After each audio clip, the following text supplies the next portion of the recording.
Bonjour tout le monde! Aujourd'hui, nous allons parler de la meilleure société du jeu vidéo!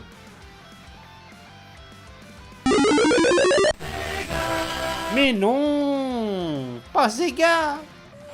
Donc, Nintendo, et oui, pas Sega.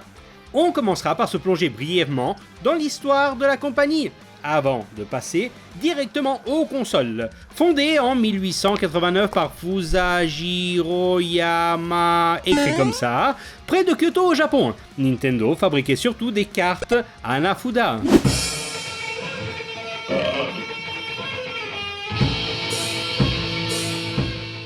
Dis donc Miguel, c'est quoi les Hanafuda? Mais tu me fais chier avec tes questions. Mais il est l'heure d'aller chercher sur Wikipédia, bon sang. Eh bien, parfait, passons donc au sujet principal, les consoles de salon. En 1972, Nintendo collabore avec Magnavox à la création de l'Odyssey, qui fut la première console de salon multijeux de l'histoire. Ok, ce n'est pas vraiment une console Nintendo, mais soyez patients, on va y arriver. Dans un contexte d'explosion de marché occidental, Nintendo lance sa première console que l'on pouvait brancher à la télé en 1997, et uniquement au Japon, la Color TV Game 6. Plusieurs variantes lui succéderont. La Color TV Game 15, toujours en 77, la Color TV Game Racing 112 en 78, la Color TV Game Block Kuzushi en 79 et la Computer TV Game en 80. Ah, et la première version était à pile, ça me fait penser un peu à ma Game Gear. À l'époque, tu étais plus riche si t'arrivais à changer les piles de ta putain de console portable que si t'avais une Lamborghini.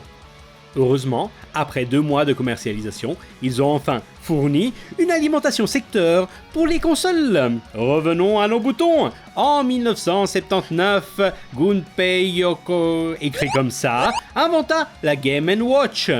On va pas vous saouler non plus avec toutes les caractéristiques de chaque console.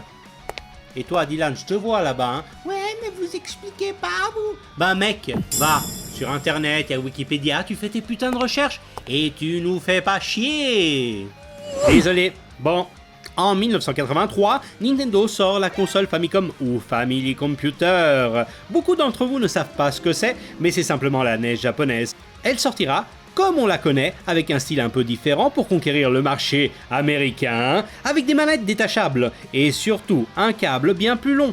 Petit fun fact sur les manettes carrées de Satan. Ils avaient inventé une manette bien plus confortable pour la NES. Elle s'appelait la NES Max. Ah oui, et la NES 2 Top Loader, sortie en Amérique du Nord et en Australie en 1993. Wow, ce qu'elle est moche. Mais au moins, elle n'était pas zonée. Peut-être on devrait faire une vidéo sur les accessoires. Mais pour l'instant, on s'en fout.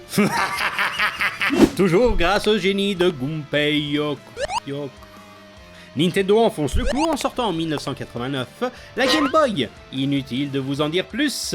En 1990, Nintendo sortira la Super Famicom, ou si vous préférez, la Super Nintendo. Cette fois-ci, nous avons eu la même qu'au Japon, mais les ricains ont eu cette version-là. Le saviez-vous? La Super Nintendo jaunie, probablement à cause de substances chimiques ignifuges. Donc, même si tu la caches dans la boîte à secret de ta petite copine, elle jaunira quand même. Toujours en 1990, la Super Famicom Box sort et est disponible uniquement pour les chambres d'hôtel au Japon.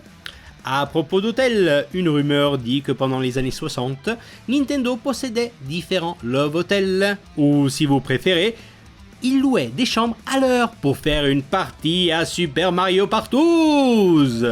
Je n'ai sincèrement jamais compris l'utilité d'un hôtel à l'heure. 5 minutes m'ont toujours été largement suffisantes. Pendant l'été 1995, Nintendo lance sur le marché américain et nippon une console 32 bits expérimentale, le Virtual Boy. Expérimental, c'est peu dire. Une espèce de VR, mais je vous laisse juger par vous-même en regardant un peu de gameplay.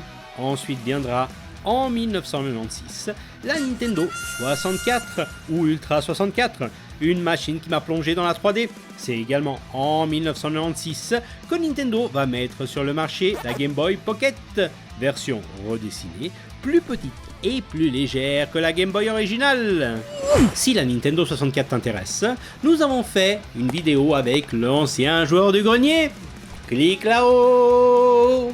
Entre 1997 et 1998, Nintendo décide de rafraîchir le design en sortant le modèle appelé Super NES 2 aux États-Unis et la Super Famicom Junior au Japon. Comme pour la Super Nintendo, les couleurs des boutons changent entre la version américaine et la japonaise. Mais les mecs, vous foutez quoi? Non seulement elle est moche, mais vous la sortez la même année que la 64. Vous êtes pire que Sega et sa stratégie du 32X et de la Saturn sortie la même année. En 1998, Nintendo lance au Japon la Game Boy Light, version rétro-éclairée de la Game Boy Pocket. J'avais enfin pu constater que ma cécité n'était pas due à l'auto-érotisme, mais à cette putain de Game Boy sans rétro-éclairage. Cette console n'a pas eu un grand succès, car les gens ont préféré attendre la fin de l'année, date de sortie de la Game Boy Color, car elle proposait une vraie amélioration. Attention, je ne dis pas que le rétroéclairage n'est pas une bonne avancée technologique, et surtout qu'il n'est pas nécessaire d'éviter la cécité. Mais la couleur, c'est autre chose. Sur ce, je pense que nous avons fini la première partie sur les consoles Nintendo. Donc, n'hésitez pas à vous abonner, liker, danser la lambada un soir de pleine lune. Et sur ce, ciao!